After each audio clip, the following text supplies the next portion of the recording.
Hi, everyone. My name is Nick. I'm a white person.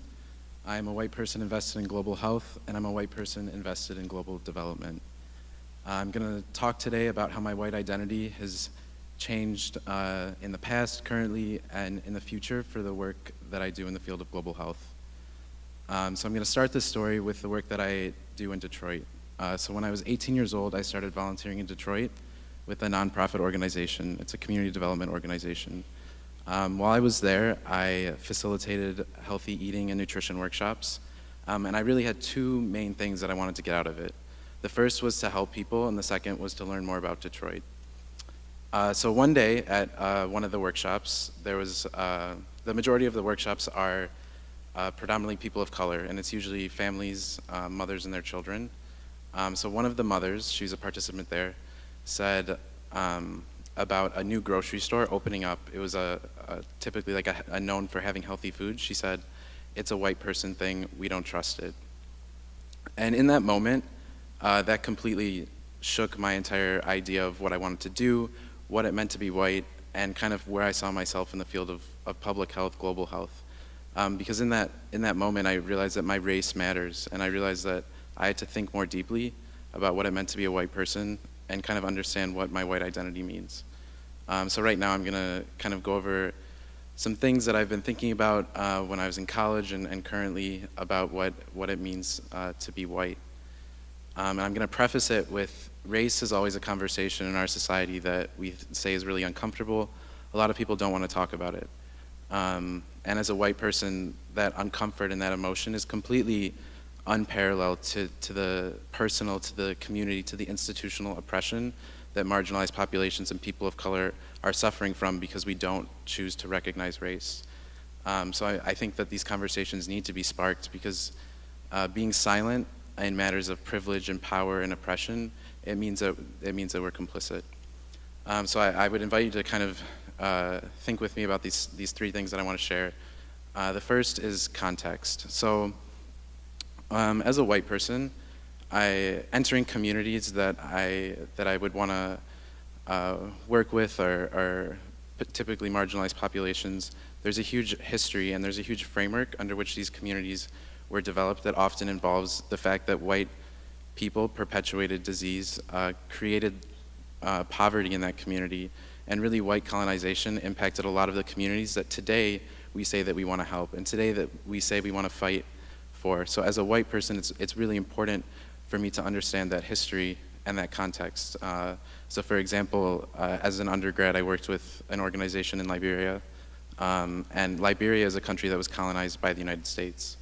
And for me, that was a moment where I had to really think deeply about what our involvement meant in that country and with that organization because of the presence of white people, specifically Americans.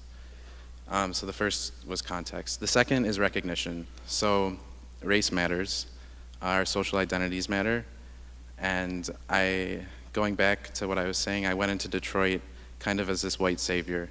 I went there and I thought that, I was there to help people, and people are just people, and we really should just, this naive notion of we should just love each other and look past like these difficulties. And that's being colorblind, and that's very problematic. To be colorblind in today's society because you're ignoring privilege and you're ignoring oppression. So by being colorblind, I'm ignoring the fact that I have a ton of white privilege. I'm able to navigate spaces very easily because I see people that look like myself. I'm able to receive legal and medical help without it being attributed to my race, and I'm able to go to institutions and be in settings where white people typically dominate the conversation and dominate the airtime and give airtime to people who are similar to myself. So that recognition component is really important. And kind of building off of that, there's also this idea of white guilt that deals with recognition.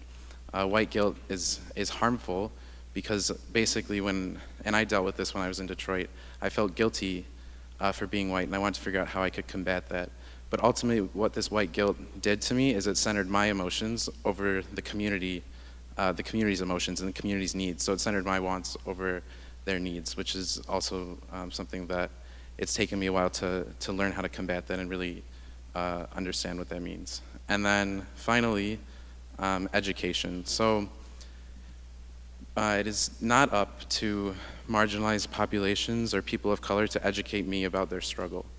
And that's something that has taken me a while to understand, but it is incredibly, incredibly important. And there's a huge example of this in student organizations. When we talk about going abroad, studying abroad, traveling abroad, we often think that it's a great opportunity to learn. That's like a buzzword that you'll hear, or you can grow. But oftentimes this leads to exploiting another person's culture to advance ourselves. And we're taking and we're taking and we're taking and we're not giving back. And not giving back in the sense of like monetarily giving back, but giving back with our own emotions and giving back with this two-way communication. And building that trust in the community that often isn't there. And we should never expect communities to automatically trust us as white people. So those are kind of like the three concepts that stick with me and I still think a lot about. So context, recognition, and then education. And I guess I just want to kind of close with the fact that understanding my white identity has been a process. It's something that I need to continue to unpack and unlearn every single day. Because I was socialized to think that being white was just the norm and everything should be catered to myself. And it's important because whiteness is dominating our society. When we look at our government, when we look at, and not only our, like when I say our society, I'm saying the United States, but across the world when we think of colonization as well. So whiteness is dominating government, it's dominating nonprofits, in the field of health even, and it's dominating our academic and our institution. Like these, like white people are dominating the thought, and it's really important that we recognize that. And then more closely, I guess, to myself and probably to a lot of other people is the fact that in our student organizations, not only like being white, but looking at citizenship, looking at gender, looking at sexual orientation, looking at socioeconomic status, these different social identities are really important to understand when we're looking at our student organization, who's dominating conversation and who's making leadership decisions. So I guess I'm really excited that this conference creates a platform for people to talk about power and privilege and their social identities. My name is Nick and my humanity is tied to yours.